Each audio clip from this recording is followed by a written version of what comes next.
My name is Autumn Smith, and today I will be giving you a quick overview over shoulder subluxation, also called glenohumeral subluxation. This information was taken from Dr. Christy Daniels' class presentation from Principles of Neurorehabilitation on February 12th, as well as other references listed at the end of this PowerPoint. So, subluxation.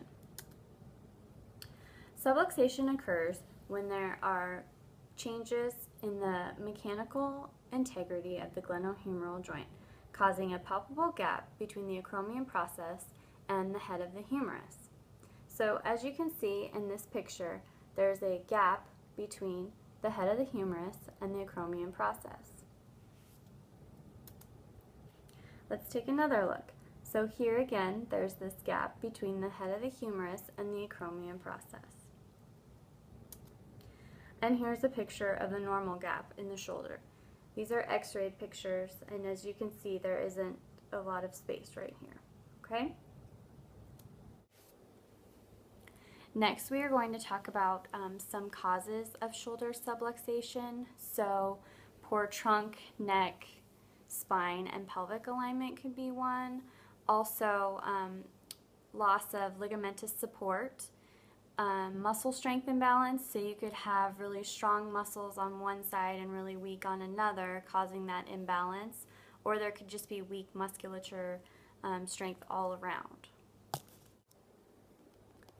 There are three types of subluxation: anterior, inferior, and superior. Superior is not very common.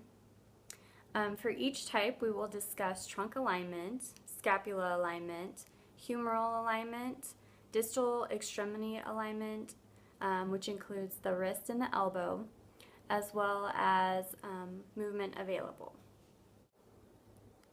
First, we will talk about anterior subluxation. At the trunk, there is increased extension, lateral flaring or rotation of the rib cage. The scapula is downwardly rotated and elevated. The humerus is hyperextended and internally rotated, and the head of the humerus is inferior and forward. At the distal extremity, there is elbow flexion and pronation or supination. Movement available is elbow flexion, shoulder hyperextension, elevation, and internal rotation. Next, we will look at inferior shoulder subluxation. So at the trunk, there is lateral flexion to the weak side. The scapula is downwardly rotated. The humerus is abducted and internally rotated. The head of the humerus is below the lip of the fossa. The elbow is an extension and pronated, and movement available is at the scapula, and it is elevated and internally rotated. Finally, we will talk about superior shoulder subluxation. And at the trunk, there's flexion and extension.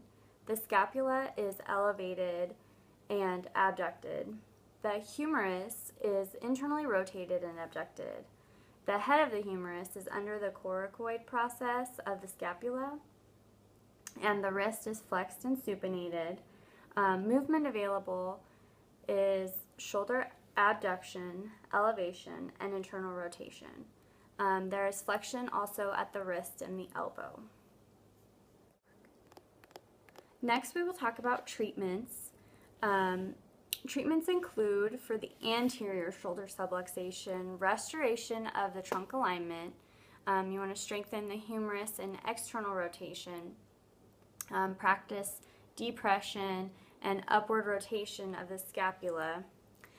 For inferior shoulder subluxation, you want to improve symmetry of the trunk and pelvis, and you want to also restore alignment of the humerus in the glenoid fossa.